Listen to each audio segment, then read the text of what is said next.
ಎಲ್ಲರಿಗೂ ನಮಸ್ಕಾರಗಳು. ಮಾತು ವಿತ್ ಮಾಲಿನಿ ಕಾರ್ಯಕ್ರಮಕ್ಕೆ ತಮಗೆಲ್ಲರಿಗೂ ಸ್ವಾಗತ. ನಾನು ಪ್ರೊಫೆಸರ್ ಸುತ್ತೂರು ಎಸ್ ಮಾಲಿನಿ, ಅಧ್ಯಕ್ಷರು, ಜೆನೆಟಿಕ್ಸ್ ಮತ್ತು ಜಿನೋಮಿಕ್ಸ್ ಅಧ್ಯಯನ ವಿಭಾಗ, ಮೈಸೂರು ವಿಶ್ವವಿದ್ಯಾನಿಲಯ. ಇತ್ತೀಚಿನ ದಿನದಲ್ಲಿ ಒಂದು ಗರ್ಭಿಣಿ ಆಗೋದು ಅಥವಾ ಹೆರಿಗೆ ಅನ್ನೋದಿದೆಯಲ್ಲ, ಇದು ತುಂಬ ದುಬಾರಿ ಅಂತ ಅನ್ನಿಸ್ತಾ ಇದೆ. ಅದರಲ್ಲೂ ಹೆರಿಗೆ ಅನ್ನೋದು ಒಂದು ನೈಸರ್ಗಿಕವಾದ ಪ್ರಕ್ರಿಯೆ. ನೀವು ಪ್ರಾಣಿಗಳಲ್ಲಿ ನೋಡಿರಬಹುದು, ಹಸು ಆಗಿರ್ಬೋದು ಅಥವಾ ಎಮ್ಮೆ ಅಥವಾ ಬೇರೆ ಬೇರೆ ಪ್ರಾಣಿಗಳು ಯಾವುದೇ ಆಗಲಿ, ನಾಯಿ ಆಗ್ಬೋದು, ಬೆಕ್ಕಾಗ್ಬೋದು, ಅವುಗಳು ಸಹ ಮರಿ ಹಾಕುತ್ತೆ. ಮತ್ತು ಅದೊಂದು ಸಾಧಾರಣವಾಗಿ ನಡೆಯುವಂಥ ನೈಸರ್ಗಿಕ ಪ್ರಾಕೃತಿಕ ಪ್ರಕ್ರಿಯೆ ಅಂತ ಹೇಳ್ಬಹುದು. ಆ ಸಂದರ್ಭದಲ್ಲಿ ಆ ಒಂದು ಪ್ರಾಣಿ ಏನಿರುತ್ತೆ ತುಂಬ ಸುಸ್ತಾಗಿರುತ್ತೆ. ಅದಕ್ಕೆ ಆ ನಂತರ ಸ್ವಲ್ಪ ಸಮಯದ ನಂತರ ಬಹಳ ಬೇಗ ಚೇತರಿಸ್ಕೊಂಡು ಅದು ತನ್ನ ಏನು ನಾರ್ಮಲ್ ಅದರದ್ದು ಡೇ ಟು ಡೇ ಏನು ಆ್ಯಕ್ಟಿವಿಟಿ ಇರುತ್ತೆ ಅದನ್ನು ಮಾಡೋ ಥರ ಸಾಮಾನ್ಯವಾಗಿ ಪ್ರಾಣಿಗಳಲ್ಲಿ ನೋಡ್ತೀವಿ. ಆದರೆ ಮನುಷ್ಯನಲ್ಲಿ ಈ ಒಂದು ಹೆರಿಗೆ ಅನ್ನೋದನ್ನು ನಾವು ತುಂಬ ವೈಭವೀಕರಿಸ್ಬಿಟ್ಟಿದ್ದೀವಿ. ಅದು ಏನೋ ದೊಡ್ಡದು ಅನ್ನೋ ಥರ, ಅದು ಅಂದರೆ ಸಾಮಾನ್ಯ ಅಂತ ನಾವು ಇದು ನಾರ್ಮಲ್ ಫಿಸಿಯಾಲಜಿ ಥರ ಅದು ಅಂತ ಅಂದ್ಕೊಳ್ಳೋದೇ ಇಲ್ಲ. ಅದೇನೋ ತುಂಬ ದೊಡ್ಡದು ಅಂತ ಉತ್ಪ್ರೇಕ್ಷೆ ಜಾಸ್ತಿ ಮಾಡ್ಕೊಂಡು ವೈಭವೀಕರಿಸಿ ನಾರ್ಮಲಾಗಿ ಏನು ನಡಿಬೇಕು ಅದನ್ನು ನಡೆಯೋದಕ್ಕೆ ಬಿಡೋಗಿಲ್ಲ. ಅಂದರೆ ಈ ಗರ್ಭಿಣಿಯರಿದ್ದಾಗ ಅವರಿಗೆ ಕೆಲಸ ಮಾಡಬೇಕಾಗಿರೋ ಅಂಥ ಕೆಲವೊಂದು ಎಕ್ಸಸೈಸ್ಗಳಿರುತ್ತೆ. ಅಂದರೆ ಮನೆ ಕೆಲಸಗಳಿರುತ್ತೆ, ಅದನ್ನು ಮಾಡೋಕ್ಕೆ ಬಿಡೋದಿಲ್ಲ. ಬೆಡ್ ರೆಸ್ಟ್ ಮಾಡೋದು, ಈ ಥರ ಬೇಕಾದಷ್ಟು ಬದಲಾವಣೆಗಳನ್ನು ಮಾಡ್ಕೊಂಡಿರೋದ್ರಿಂದ ಇತ್ತೀಚೆಗೆ ನಾರ್ಮಲ್ ಡೆಲಿವರಿ ತುಂಬಾ ಕಮ್ಮಿ. ಅದು ಅಪರೂಪ ಅಂತಲೇ ಹೇಳ್ಬೋದು. ಆದರೆ ಈ ನಾರ್ಮಲ್ ಡೆಲಿವರಿ ಅಂತ ನಾವೇನು ಹೇಳ್ತೀವಿ, ಯೋನಿಯಿಂದ ಒಂದು ಹೆರಿಗೆ ಆಗೋದಿದೆಯಲ್ಲ, ಅದಕ್ಕೂ ಸೆಕ್ಷನ್ ಅಥವಾ ಸಿಸೇರಿಯನ್ ಸೆಕ್ಷನ್ ಏನಿದೆ ಅದಕ್ಕೂ ಬಹಳಷ್ಟು ವ್ಯತ್ಯಾಸ ಇದೆ. ಇತ್ತೀಚೆಗೆ ಏನಾಗ್ತಾ ಇದೆ, ಹೆಣ್ಣು ಮಕ್ಕಳು ಅವರಲ್ಲಿ ಆ ನೋವನ್ನು ತಡೆದುಕೊಳ್ಳುವ ಶಕ್ತಿ ಸಹ ಕಡಿಮೆ ಆಗ್ತಾ ಇದೆ. ಅವರು ದೈಹಿಕವಾಗಿ ಮಾತ್ರವಲ್ಲ, ಮಾನಸಿಕವಾಗೂ ದುರ್ಬಲರಾಗಿರ್ತಾರೆ. ಆ ನೋವು ಹಿಂದಿನ ಕಾಲದಲ್ಲಿ ನಾವೆಲ್ಲ ನೋಡಿರೋ ಹಾಗೆ, ನಮ್ಮ 2 ಜನರೇಷನ್ ಹಿಂದೆ ನಾವು ನೋಡಿದಾಗ ಏನಾಗಿತ್ತು, ಬಹಳಷ್ಟು ಒಬ್ಬ ತಾಯಿಗೆ ಒಂದು 10 ಮಕ್ಕಳಿರ್ತಿದ್ರು, 8 ಮಕ್ಕಳಿರ್ತಿದ್ರು. ಅದು ಮನೆಯಲ್ಲೇ ಹೆರಿಗೆಯಾಗಿರೋ ಅಂಥದ್ದು. ಆದರೂ ಸಹ ಅವರು ತುಂಬ ಚೆನ್ನಾಗಿ ಆರೋಗ್ಯವಂತರಾಗಿರ್ತಿದ್ರು. ಇದನ್ನೆಲ್ಲ ನಾವು ನೋಡಿದ್ದೀವಿ. ನಮಗನ್ಸುತ್ತೆ, ಹೇಗಿದೆಲ್ಲ ಸಾಧ್ಯ, ಇಷ್ಟು ಮಕ್ಕಳನ್ನು ಅವ್ರು ಹೇಗೆ ಹೆತ್ತರು, ಹೇಗೆ ಅವ್ರನ್ನೆಲ್ಲ ಬೆಳೆಸಿದ್ರು ಅಂತ ನಾವು ಅನ್ಕೊಂತೀವಿ.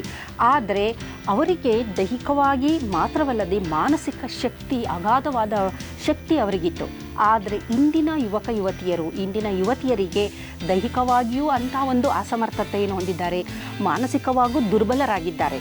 ಕಾರಣ ಬದಲಾದ ನಮ್ಮ ಜೀವನ ಶೈಲಿ, ಆಹಾರ ಪದ್ಧತಿ, ಹವ್ಯಾಸಗಳು. ಓವರಾಲ್ ಆಗಿ ನಾವು ಹೇಳಬೇಕು ಅಂದರೆ, ಹಾಗಾದರೆ ಈ ನಾವು ನಾರ್ಮಲ್ ಡೆಲಿವರಿ ಮಾಡಿದಾಗ ಏನು ಉಪಯೋಗ ಇದ್ರದ್ದು ಅಂತ ನಾವು ನೋಡೋದಾದರೆ, ಮೊದಲನೇದಾಗಿ ದೇಹದಲ್ಲಿ ಯಾವುದೇ ಒಂದು ಕಟ್ಟಿರೋದಿಲ್ಲ. ಅಂದರೆ ನಾವು ದೇಹನ ಕುಯ್ಯೋ ಆಗಿಲ್ಲ, ಆ ದೇಹಕ್ಕೆ ಏನೂ ಇನ್ವೇಸಿವ್ ಏನೂ ಮಾಡೋ ಆಗಿಲ್ಲ. ಅದ್ರ ಪಾಡಿಗೆ ಅದು ಡೆಲಿವರಿ ಆಗುತ್ತೆ. ನಾರ್ಮಲ್ ಡೆಲಿವರಿಲಿ ಸ್ವಲ್ಪ ಕೇರ್ ತಗೊಳ್ಬೇಕಾಗುತ್ತೆ, ಅದನ್ನೆಲ್ಲ ನಾವು ತಗೋಬೋದು. ಅದರ ಜೊತೆಯಲ್ಲಿ ಬಹಳ ಮುಖ್ಯವಾದ ಅಂಶ ಏನು ಅಂತಂದರೆ, ನಾರ್ಮಲ್ ಡೆಲಿವರಿ ಆದಾಗ ತಾಯಿಯ ದೇಹದಲ್ಲಿರುವ ಮೈಕ್ರೋಬಯೋಮ್ ಅಂದರೆ ಬ್ಯಾಕ್ಟೀರಿಯಾಗಳು ಆ ಮಗುವಿಗೆ ವರ್ಗಾವಣೆ ಆಗುತ್ತೆ. ಮಗು ತಾಯಿಯ ಗರ್ಭದಲ್ಲಿದ್ದಾಗ ಯಾವುದೇ ಸೂಕ್ಷ್ಮಾಣು ಜೀವಿಗಳು, ಮುಖ್ಯವಾಗಿ ಬ್ಯಾಕ್ಟೀರಿಯಾಗಳು, ವೈರಸ್ಗಳು, ಫಂಗೈ ಯಾವುದಕ್ಕೂ ಆ ಮಗು ಎಕ್ಸ್ಪೋಸ್ ಆಗಿರೋದಿಲ್ಲ. ಅದು ಒಂಥರ ಹೈಲಿ ಪ್ರೊಟೆಕ್ಟೆಡ್ ಆಗಿರುತ್ತೆ. ಅದು ಡೆಲಿವರಿ ಆಗುವ ಸಂದರ್ಭದಲ್ಲೇ ಹಲವಾರು ಕೋಟ್ಯಾಂತರ ಬ್ಯಾಕ್ಟೀರಿಯಾಗಳಿಗೆ ಅದು ಎಕ್ಸ್ಪೋಸ್ ಆಗುತ್ತೆ. ಅಂದರೆ ಆ ಮಗು ಈಚೆ ಬಂದಾಗ ಅದರ ಮೈ ಮೇಲೆ ಕೋಟ್ಯಾಂತರ ಬ್ಯಾಕ್ಟೀರಿಯಾಗಳಿರುತ್ತೆ. ಅದು ಮೊದಲನೇ ಬಾರಿಗೆ ಆ ಮಗು ಈ ಬ್ಯಾಕ್ಟೀರಿಯಾಗಳಿಗೆ ಎಕ್ಸ್ಪೋಸ್ ಆಗೋಂಥದ್ದು. ನಂತರ ಈ ಒಂದು ಮೈಕ್ರೋಬಯೋಮ್ ಏನಿರುತ್ತೆ ಆ ಮಗುವಿನಲ್ಲಿ ಸೇರ್ಕೊಳ್ಳುತ್ತೆ. ನಂತರ ಅದು ತಾಯಿಯ ಹಾಲನ್ನ ಕುಡಿದಾಗ ಅದರಲ್ಲಿರುವ ಆಲಿಕೋಸ್ಯಾಕ್ರೈಡ್ಗಳನ್ನು ಈ ಮೈಕ್ರೋಬಯೋಮ್, ಅದರಲ್ಲೂ ಮುಖ್ಯವಾಗಿ ಬೈಫಿಡೋ ಬ್ಯಾಕ್ಟೀರಿಯಾ ಆಗ್ಬೋದು, ಲ್ಯಾಕ್ಟೋಬ್ಯಾಸಿಲಸ್ಗಳಾಗಿರ್ಬೋದು, ಬ್ಯಾಕ್ಟೀರಿಯಾಯ್ಡಸ್ಗಳಾಗಿರ್ಬೋದು, ಇವುಗಳೆಲ್ಲ ಅದನ್ನು ಆಹಾರವಾಗಿ ಸೇವನೆ ಮಾಡಿಕೊಂಡು ಆ ಮಗುವಿನಲ್ಲಿ ಆ ಒಂದು ಅದರದೇ ಆದ ಒಂದು ಮೈಕ್ರೋಬಯೋಮ್ ಅದನ್ನು ಎಸ್ಟಾಬ್ಲಿಷ್ ಅಥವಾ ಸ್ಥಾಪನೆ ಮಾಡುತ್ತೆ. ಪ್ರತಿಯೊಬ್ಬ ಮನುಷ್ಯನಲ್ಲೂ ಕೋಟ್ಯಾಂತರ ಬ್ಯಾಕ್ಟೀರಿಯಾಗಳು ಅವನ ದೇಹದಲ್ಲಿದೆ. ಬಾಯಿಂದ ಗುದದ್ವಾರದವರೆಗೂ ದೇಹದ ಒಳಗಡೆ ಕೋಟ್ಯಾಂತರ ಮೈಕ್ರೋಬ್ಸ್ಗಳಿದೆ. ಮತ್ತು ಈ ಮೈಕ್ರೋಬಯೋಮ್ ಅಥವಾ ಬ್ಯಾಕ್ಟೀರಿಯಾಗಳ ಮುಖ್ಯ ಕೆಲಸ ಏನಂದರೆ, ಕರುಳಿನಲ್ಲಿ ಇವು ಬಹಳಷ್ಟು ನಮಗೆ ಬೇಕಾಗುವಂತಹ ಉಪಯುಕ್ತವಾದಂಥ ರಾಸಾಯನಿಕಗಳನ್ನು ಬಿಡುಗಡೆ ಮಾಡುತ್ತೆ, ಸೆರೋಟೋನಿನ್ ಬಿಡುಗಡೆ ಮಾಡುತ್ತೆ, ಸ್ಮಾಲ್ ಚೈನ್ ಫ್ಯಾಟಿ ಆ್ಯಸಿಡ್ನ ಬಿಡುಗಡೆ ಮಾಡುತ್ತೆ. ಹಾಗಾಗಿ ಇವು ನಮಗೆ ಅತ್ಯಂತ ಪ್ರಮುಖವಾದದ್ದು. ಜಗತ್ತಿನಲ್ಲಿ ನಡೆಯುತ್ತಿರುವ ಬಹಳಷ್ಟು ಮೆಜಾರಿಟಿ ಅಂತ ನಾವು ಹೇಳ್ಬೋದು ಆ ಸಂಶೋಧನೆಗಳು ಈ ಗಟ್ ಮೈಕ್ರೋಬ್ಸ್ ಅಥವಾ ಕರುಳಿನಲ್ಲಿರುವ ಬ್ಯಾಕ್ಟೀರಿಯಾಗಳ ಬಗ್ಗೆನೇ ನಡೀತಾ ಇದೆ. ಕರುಳಿನಲ್ಲಿ 2 ಥರದ ಬ್ಯಾಕ್ಟೀರಿಯಾಗಳನ್ನು ನಾವು ನೋಡ್ಬೋದು. ಒಂದು ಒಳ್ಳೆಯದು, ಇನ್ನೊಂದು ಕೆಟ್ಟದು ಅಂತ ಸಿಂಪಲ್ ಆಗಿ ಅದನ್ನು ಕ್ಲಾಸಿಫೈ ಮಾಡೋಣ. ಒಳ್ಳೆಯ ಬ್ಯಾಕ್ಟೀರಿಯಾಗಳ ಸಂಖ್ಯೆ ಜಾಸ್ತಿ ಇದ್ದಾಗ ನಮ್ಮ ದೈಹಿಕ ಆರೋಗ್ಯ ತುಂಬ ಚೆನ್ನಾಗಿರುತ್ತೆ. ಎಲ್ಲ ಕಾಯಿಲೆಗಳನ್ನು ನೀವು ಇನ್ಕ್ಲೂಡ್ ಮಾಡ್ಕೋಬೋದು. ಅದರಲ್ಲಿ ಡಯಾಬಿಟಿಸು, ಒಬಿಸಿಟಿ, ಥೈರಾಯ್ಡ್ ಪ್ರಾಬ್ಲಮ್ ಆಗ್ಬೋದು, hormone related problem, cardiovascular problem, ಎಲ್ಲ ಥರದ ಕಾಯಿಲೆಗಳಿಗೂ ಈ ಗಟ್ಟಲ್ಲಿರುವ ಬ್ಯಾಕ್ಟೀರಿಯಾಗಳೇ ಕಾರಣ ಅಂತ ವಿಜ್ಞಾನಿಗಳು ಹೇಳಿದ್ದಾರೆ. ಬರೀ ದೈಹಿಕ ಕಾಯಿಲೆ ಅಲ್ಲ, ಮಾನಸಿಕ ಕಾಯಿಲೆಗಳಿಗೂ ಸಹ ಆ್ಯಂಗ್ಸೈಟಿ ಆಗ್ಬೋದು, ಡಿಪ್ರೆಷನ್ ಆಗ್ಬೋದು, ಯಾವುದೇ ಮಾನಸಿಕ ತೊಂದರೆಗಳಾದರೂ ಸಹ ಅದಕ್ಕೂ ಸಹ ನಾವು ತುಂಬ ಮೂಡ್ ನಮಗೆ ಚೆನ್ನಾಗಿರಬೇಕು ಅಂದರೆ ಈ ಗಟ್ ಮೈಕ್ರೋಬ್ಸು ಒಳ್ಳೆಯದಿದ್ದರೆ ಚೆನ್ನಾಗಿರುತ್ತೆ ಅಂತ ಹೇಳ್ತಾರೆ. ಇದು ಒಳ್ಳೆಯ ಮೈಕ್ರೋಬ್ಸ್ ನಮ್ಮಲ್ಲಿದ್ದಾಗ. ಆದರೆ ಇದರ ಜೊತೆಯಾಗಿ ಕೆಟ್ಟ ಮೈಕ್ರೋಬ್ಸ್ಗಳು ಸಹ ಇದೆ. ಅಂದರೆ ಅಂದರೆ ಹಾರ್ಮ್ಫುಲ್ ಅಂತ ನಾವು ಹೇಳ್ಬೋದು. ಅವುಗಳ ಸಂಖ್ಯೆ ಜಾಸ್ತಿ ಆದರೆ ಮನುಷ್ಯನಿಗೆ ದೈಹಿಕವಾಗಿ ಮಾನಸಿಕವಾಗಿ ಅನಾರೋಗ್ಯಕ್ಕೆ ಅವನು ತುತ್ತಾಗ್ತಾನೆ.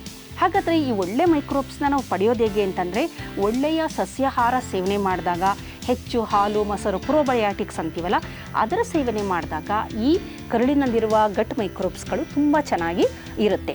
ಅಂದರೆ ಇದು ನಾವು ಹುಟ್ಟಿನಿಂದಲೇ ನಮಗೆ ಬಂದಂತು.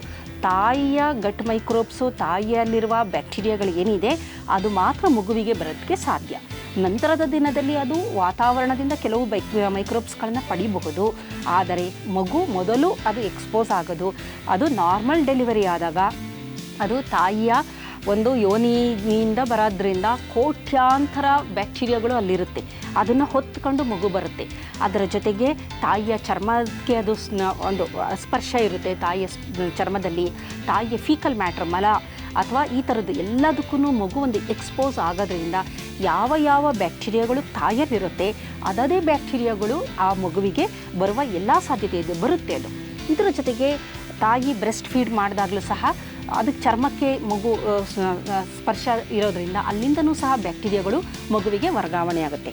ಹಾಗಾಗಿ ನಾರ್ಮಲ್ ಡೆಲಿವರಿ ಅಂತ ಯಾರು ನಾರ್ಮಲ್ ಡೆಲಿವರಿಗೆ ಒಳಗಾಗ್ತಾರೋ, ಯಾವುದೇ ರೀತಿಯ ಸೆಕ್ಷನ್ ಇರದೆ ಅಂತಹ ಮಕ್ಕಳಿಗೆ ಯಾವುದೇ ರೀತಿಯ ಒಂದು ಫುಡ್ ಅಲರ್ಜಿ ಅಂತ ಏನು ಹೇಳ್ತೀವಿ, ಆ ಫುಡ್ ಅಲರ್ಜಿ ಬರುವ ಸಾಧ್ಯತೆ ಕಡಿಮೆ, ಆಸ್ತಮಾ ಬರುವ ಸಾಧ್ಯತೆ ಕಡಿಮೆ, ಇನ್ಫೆಕ್ಷಿಯಸ್ ಕೆಲವೊಂದು ಡಿಸೀಸ್ಗಳು ಬರುವಂಥ ಸಾಧ್ಯತೆ ಕಡಿಮೆ ಅಂತ ವಿಜ್ಞಾನಿಗಳು ಹಲವಾರು ಸಂಶೋಧನೆಗಳ ಮುಖಾಂತರ ಪ್ರೂವ್ ಮಾಡಿದ್ದಾರೆ. ಹಾಗಾಗಿ ಈ ಸೆಕ್ಷನ್ ಅಂತಂದಾಗ ಎಲ್ಲೋ ಒಂದು ಕಡೆ ಆ ಮಗುವು ತಾಯಿಯ ಯಾವುದೇ ಈ ಮೈಕ್ರೋಬಯೋಮ್ಸ್ಗೆ ಅದು ಎಕ್ಸ್ಪೋಸ್ ಆಗದೇ ಇರೋದ್ರಿಂದ ಅಂತಹ ಮಕ್ಕಳು ಅವರ ಅವರ ಇಮ್ಯೂನ್ ಸಿಸ್ಟಮು ತುಂಬ ವೀಕ್ ಆಗಿರುತ್ತೆ. ಮತ್ತು ಅವರ ಇಮ್ಯುನಾಲಜಿ ಅದು ತುಂಬ ವೀಕ್ ಆಗಿರೋದ್ರಿಂದ ಪದೇ ರೋಗಗಳಿಗೆ ಅಥವಾ ಸೋಂಕುಗಳಿಗೆ ಈ ಮಕ್ಕಳು ತುತ್ತಾಗುವ ಎಲ್ಲ ಸಾಧ್ಯತೆಗಳು ಇದೆ. ಹಾಗಾದರೆ ಸೆಕ್ಷನ್ ಆದಾಗ ಏನು ಮಾಡಬೇಕು ಅಂತ ನಾವು ನೋಡೋದಾದರೆ, ಸೆಕ್ಷನ್ ಅಥವಾ ಸಿಸೇರಿಯನ್ ಡೆಲಿವರಿ ಆದಂಥ ಮಕ್ಕಳಿಗೆ ಆ ತಾಯಿ ಬ್ರೆಸ್ಟ್ ಫೀಡ್ನ ಮಾಡಲೇಬೇಕು. ಕಾರಣ, ಬ್ರೆಸ್ಟ್ ಫೀಡ್ ಮಾಡಿದಾಗ ಸ್ತನಪಾನದಿಂದ ಮಕ್ಕಳಿಗೆ ತಾಯಿಯಲ್ಲಿರುವ ಈ ಮೈಕ್ರೋಬಯೋಮು ಟ್ರಾನ್ಸ್ಫರ್ ಆಗುತ್ತೆ. ಮತ್ತು ಈ ಬ್ರೆಸ್ಟ್ ಮಿಲ್ಕ್ ಏನಿದೆ ಅದು ಈ ಮೈಕ್ರೋಬಯೋಮ್, ಈ ಬ್ಯಾಕ್ಟೀರಿಯಾಗಳಿಗೆ ಆಹಾರ. ಹಾಗಾಗಿ ಯಾವ ತಾಯಿ ಸಿಸೇರಿಯನ್ ಸೆಕ್ಷನ್ಗೆ ಒಳಪಟ್ಟಿರ್ತಾಳೆ ಆಕೆ ಮಗುವಿಗೆ ಕಡ್ಡಾಯವಾಗಿ ಬ್ರೆಸ್ಟ್ ಫೀಡ್ ಮಾಡಲೇಬೇಕು. ಅದು 1.5 ವರ್ಷದವರೆಗೂ ಮಾಡಿದಾಗ ಆ ಒಂದು ಗಟ್ ಮೈಕ್ರೋಬ್ಸು ತುಂಬ ಚೆನ್ನಾಗಿ ಆರಂಭ ಆಗುತ್ತೆ. ಮಗು 4 ವರ್ಷ ತಲುಪುವ ವೇಳೆಗಾಗಲೇ ಆ ಮಗುವಿನ ಕರುಳಿನಲ್ಲಿ, ದೇಹದ ಬೇರೆ ಭಾಗಗಳಲ್ಲಿರುತ್ತೆ, ಆದರೆ ಕರುಳಿನಲ್ಲಿರುವ ಮೈಕ್ರೋಬಯೋಮ್ಸು ತುಂಬ ಮುಖ್ಯ ನಮಗೆ. ಹಾಗಾಗಿ ಆ ಕರುಳಿನಲ್ಲಿ ಒಳ್ಳೆಯ ಮೈಕ್ರೋಬಯೋಮ್ನ ನಾವು ನೋಡ್ತೀವಿ.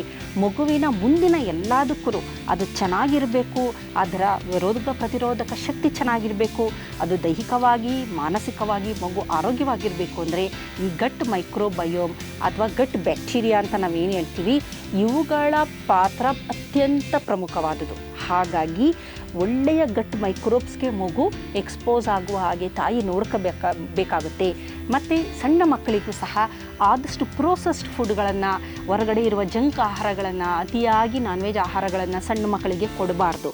ಕಾರಣ ಏನಂತಂದರೆ ಅದರಲ್ಲಿ ಪ್ರೋಬಯಾಟಿಕ್ಸು ತುಂಬ ಕಮ್ಮಿ ಇರುತ್ತೆ, ಈ ಬ್ಯಾಕ್ಟೀರಿಯಾಗಳು ಇರೋದಿಲ್ಲ. ಒಳ್ಳೆಯ ಲ್ಯಾಕ್ಟೋಬ್ಯಾಸಿಲಸ್ ಆಗ್ಬೋದು, ಬೈಫಿಡೋ ಬ್ಯಾಕ್ಟೀರಿಯಾ ಆಗಿರ್ಬೋದು, ಇವುಗಳು ಯಾವುದೂ ಇರೋದಿಲ್ಲ. ಅದರಲ್ಲೂ ಮಕ್ಕಳಲ್ಲಿ ಎಕ್ಸ್ಪೋಸ್ ಆದಾಗ 3 ಥರದ ಬ್ಯಾಕ್ಟೀರಿಯಾಗಳನ್ನು ನಾವು ನೋಡ್ತೀವಿ. ಆ್ಯಕ್ಟಿನೋಮೈಸಿನ್ ಬ್ಯಾಕ್ಟೀರಿಯಾಗಳಾಗ್ಬೋದು, ಬ್ಯಾಕ್ಟೀರಾಯ್ಡ್ಗಳಾಗಿರ್ಬೋದು, ಇವೆಲ್ಲ ತುಂಬ ಅಂದರೆ ಸಾಮಾನ್ಯವಾಗಿ ನಾವು ನೋಡುವಂತಹ ಪ್ರಭೇದಗಳು. ಹಾಗಾಗಿ ಈ ಮಗುವಿಗೆ ಒಳ್ಳೆಯ ಬ್ಯಾಕ್ಟೀರಿಯಾಗಳಿಗೆ ಎಕ್ಸ್ಪೋಸ್ ಆದಾಗ ಮಾತ್ರ ಅದರ ಆರೋಗ್ಯ ಚೆನ್ನಾಗಿರುತ್ತೆ. ಹಾಗಾಗಿ ಅದನ್ನು ಕೊಡಬೇಕಾಗಿರೋಂಥದ್ದು ತಾಯಿ.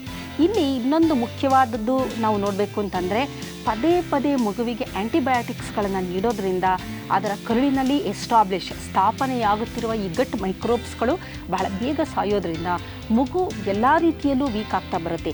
ಅದು ಸೆರೋಟೋನಿನ್ನ ಅದು ಈ ಗಟ್ ಮೈಕ್ರೋಬ್ಸ್ ರಿಲೀಸ್ ಮಾಡಬೇಕು, ಅದನ್ನು ಮಾಡೋದಿಲ್ಲ. ಹೀಗಾಗಿ small chain fatty acid release ಆಗೋದಿಲ್ಲ, ವೈಟಮಿನ್ ಕೆ ರಿಲೀಸ್ ಆಗೋಲ್ಲ. ಹೀಗಾಗಿ ಬಹಳಷ್ಟು ತೊಂದರೆಗಳು ಉಂಟಾಗೋದ್ರಿಂದ ಆದಷ್ಟು ನಾರ್ಮಲ್ ಹೆರಿಗೆ, ಅದು ನೋವೇ ಆಗಿರ್ಬೋದು, ಆದರೆ ಆದಷ್ಟು ಅದು ನಾರ್ಮಲ್ ಹೆರಿಗೆ ಆದರೆ ಒಳ್ಳೆಯದು. ಅಕಸ್ಮಾತ್ ಆಗಲಿಲ್ಲ ಅಂತಂದರೆ ಸೆಕ್ಷನ್ ಆದರೆ ಬ್ರೆಸ್ಟ್ ಫೀಡಿಂಗ್ ಯಾವುದೇ ಕಾರಣಕ್ಕೂ ನಿಲ್ಲಿಸಬಾರ್ದು. ಮಗುವಿಗೆ 1.5 ವರ್ಷದವರೆಗೂ ಬ್ರೆಸ್ಟ್ ಫೀಡಿಂಗ್ ಮಾಡಿದ್ರೆ ಮಗುವಿನಲ್ಲಿರುವ ತಾಯಿಯಲ್ಲಿರುವಂತಹ ಗಟ್ ಮೈಕ್ರೋಬ್ಸ್ಗಳು ಒಳ್ಳೊಳ್ಳೆದೇನಿರುತ್ತೆ ಅದು ಮಗುವಿಗೂ ಸಹ ಬರುತ್ತೆ, ಮಗುವಿನ ಆರೋಗ್ಯವನ್ನು ಚೆನ್ನಾಗಿರುತ್ತೆ. ಹಾಗಾಗಿ ತಾಯಿಯ ಆರೋಗ್ಯದ ಜೊತೆಗೆ ಮಗುವಿನ ಆರೋಗ್ಯವನ್ನು ನೋಡಿಕೊಳ್ಳಬೇಕಾಗಿರೋದು ತಾಯಿಯ ಕರ್ತವ್ಯ. ಅದು ಈ ಗಟ್ ಮೈಕ್ರೋಬ್ಸ್ ಹೆಚ್ಚಾಗಿ ನೀಡುವುದರ ಮುಖಾಂತರ. ನಮಸ್ಕಾರ.